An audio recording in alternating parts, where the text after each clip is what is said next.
Well,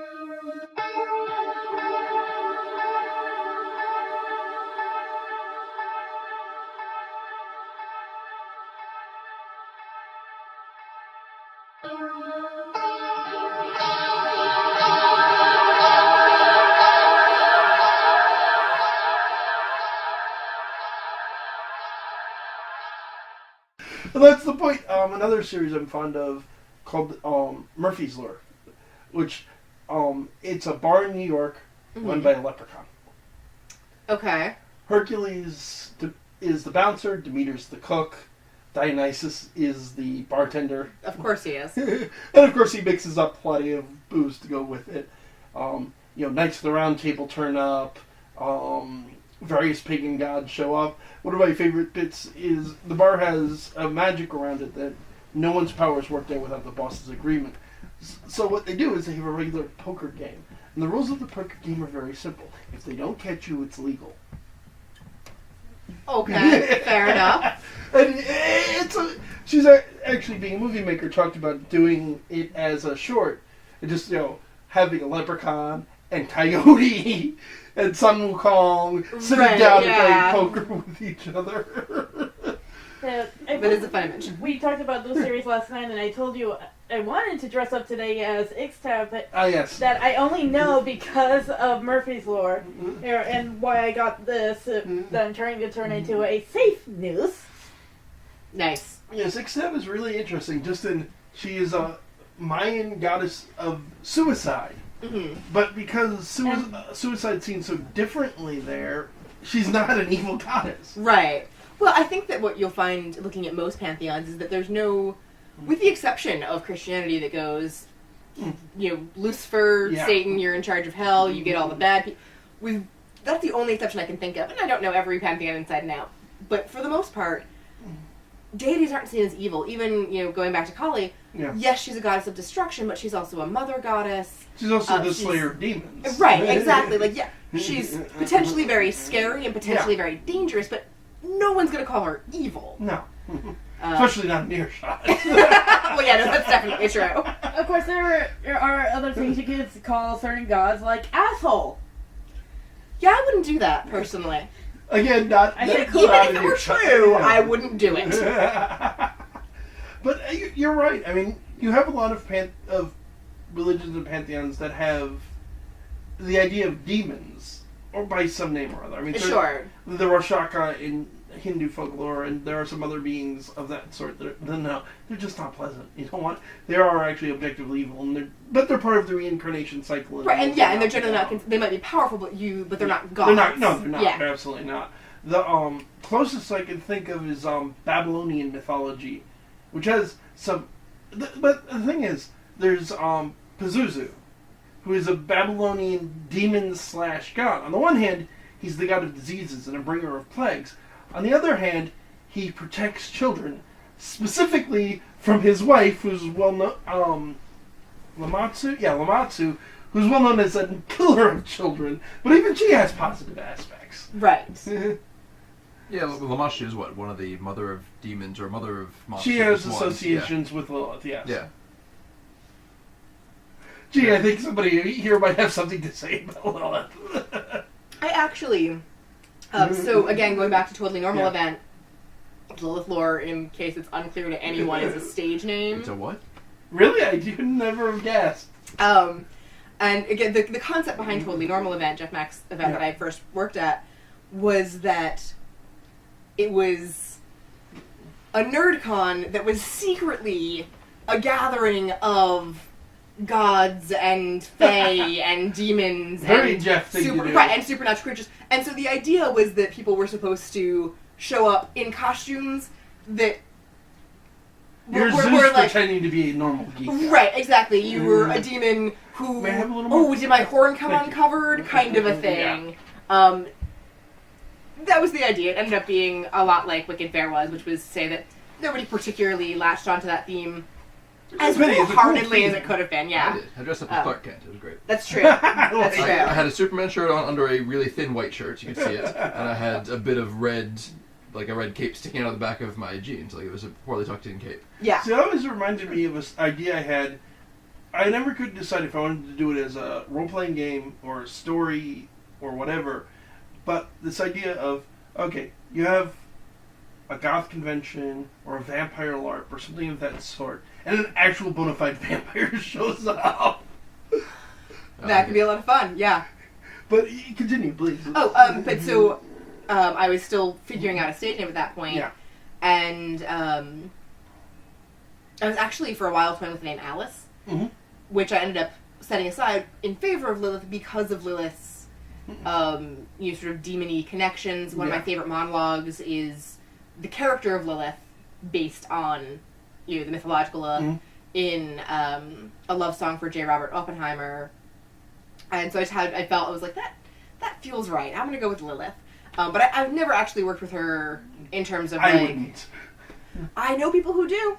I haven't personally, but I do know people who do. The exorcist I work with has run into her a couple, or I should say used to work with, he passed away, but he's had her turn up in a couple of houses because of the aspects of her that people forget, and the fact that, she's become this feminist icon, but if you go back to the original lore, she's the mother of demons, she's the queen of the succubi, and she's the destroyer of marriage. So, a lot of my personal understanding of Lilith, and it's my personal take, not based on a lot of mythology, it comes from that monologue, which is very much, I'm not going to do the whole thing right now, because I'll end up in tears, but it's very much about how, God made Lilith and Adam, and they're sort of wandering around the world and discovering things together, and then Adam basically tries to rape her. Yeah. And she speaks the sacred name of God and goes to the shores of the Red Sea. And her line is, until he thought better of his behavior. We're all learning here, after all. And which is very reasonable. Right. Extraordinarily reasonable.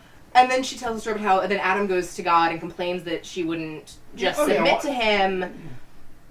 And can you believe the gumption of this guy? Oh my God, can you believe that God agreed with him? And so, taking that angle of her... Yeah, she's the destroyer of marriage, but fuck those guys. Like, yeah. Well, the thing is, and there's a lot of debate about this. But as near as I've done some research on the mythology, the idea that she was the first wife of Adam is from around the 1st century AD. Lilith as a character is older than that. The older, she's tied to other demons and deities, and she goes back to well, that's the interesting. I traced her recordably as far back as Babylon. Tiamat, right?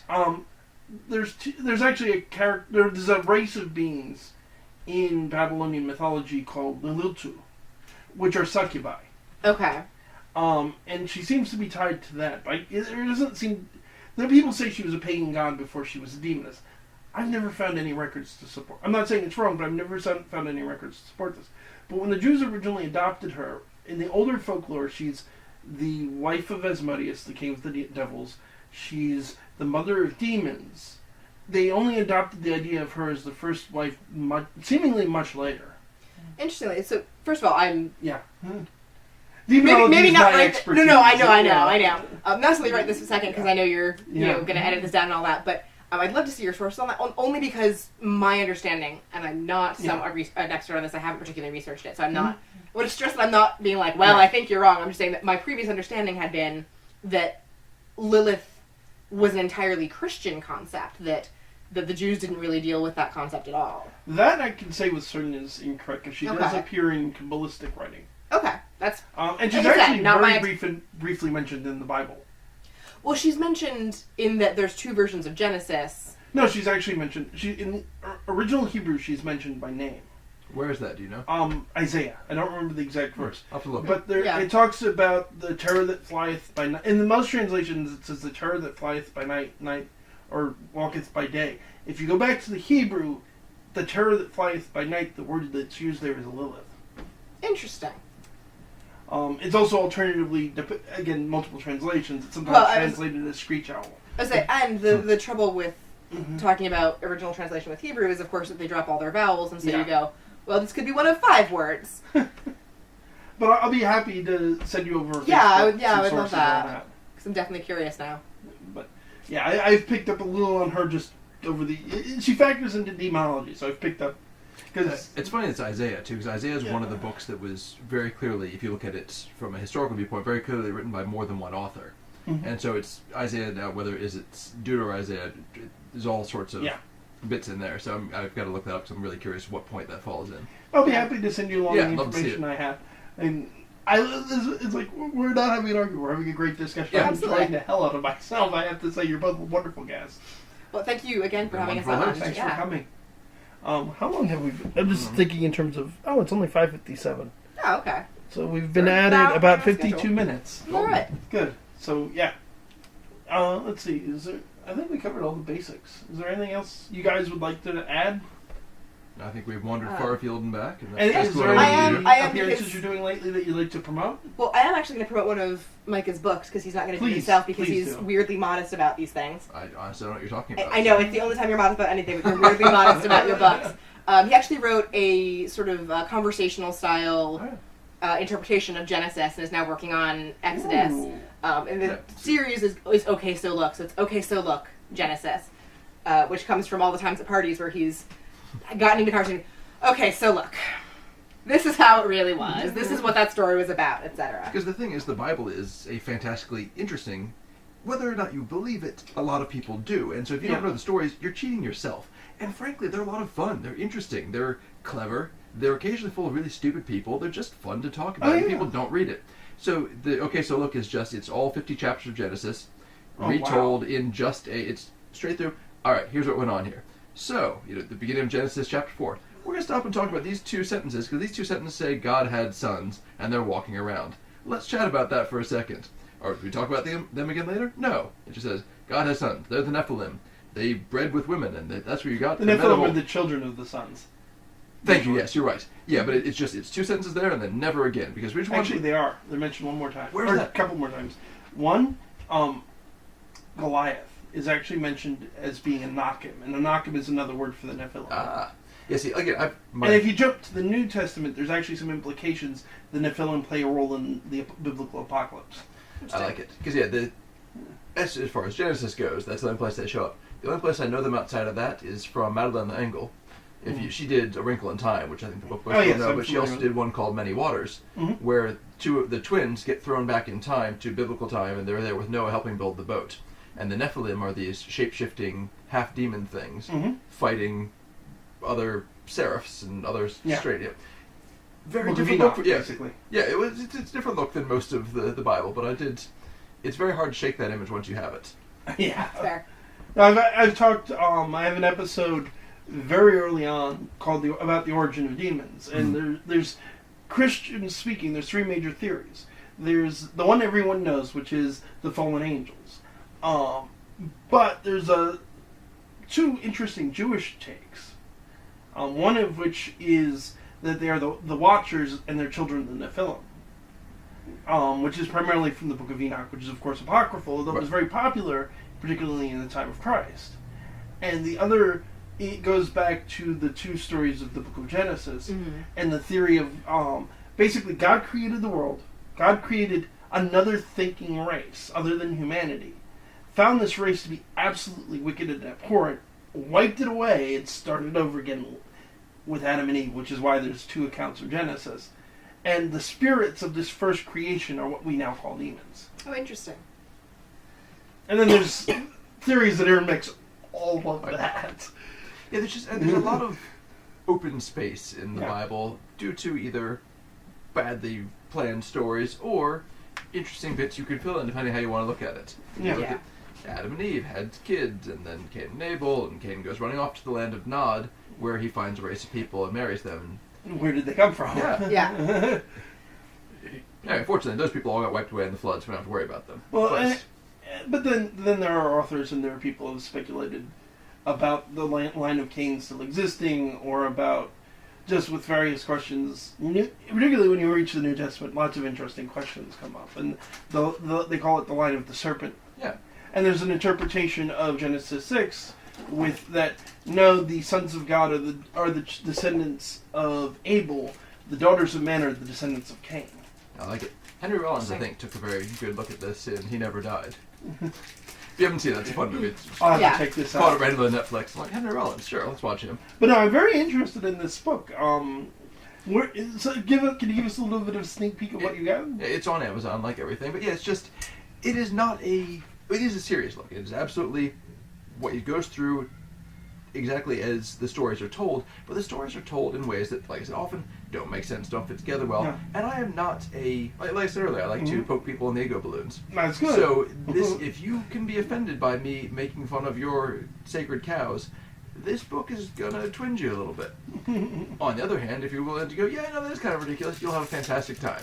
It is a very fun and tongue-in-cheek look, and Judaism is very important to me. This is my holy book. You're not disrespecting, but I'm absolutely poking fun at it. And the Bible says God sits on his throne and laughs. He has a sense of humor. Absolutely. And there are I'm a Christian. I believe Genesis. There's a thing, and I'm actually looking at the moment trying to get a scientist to come on the show. So I've sent emails to Bill Nye. I've sent emails to what's his name, Donald Tyson. Neil deGrasse Tyson. Neil deGrasse Tyson. Thank you. Because I'm what they call theistic evolution. I believe that God created the world. I believe the Bible is true. I believe that the Big Bang and evolution are the ways in which He created the world, and the Bible is a symbolic retelling of that. Yeah, I got no problem with that concept because that's basically just philosophy at that point. You know, one of my mentors, Father Joe, used to say, God's not afraid of the microscope. We shouldn't reject science because God created an ordered world, and we should be trying to understand that. Are you a fan of Terry Pratchett at all? Oh, yes. One of my favorite lines from We Free Men, which is one of my favorite books, but one of my favorite lines is, "It didn't stop being magic just because you found out how it was done." Yes. And I think that's true of a lot of things for people who are spiritual. People who are spiritual in a way that I can connect with and understand, or at least, and certainly my own spirituality, is that it doesn't stop being miraculous and magical and awesome in the literal sense of awe-inspiring awesome. Just because we put it to a microscope and saw the bits and pieces working, Yeah, I agree completely. There's a theory that's been circulating recently about the 10 plagues of Egypt. That what actually happened is it's a volcanic eruption. The ash mixing with water makes it look like blood. It stirred up the locusts. It causes disease in the cows. All of the 10 plagues happened exactly as the Bible described. The cause was this volcano. Now, there are atheists that look at this and go, we have a rational explanation for the whole thing. God didn't do it. There are theists that go, this can't be wrong. It was God's will. It was magic. Then there's people like me that goes, God did this. This is how we did it. Yeah. I had a similar theory a while back. There's a giant cosmic lawnmower. Because again, if you watch when you're mowing the lawn and you put the plays together in order, it's about what you'd see as the thing got closer. Yeah. I can't mow the lawn anymore because every time I do, there's like toads and crickets and things.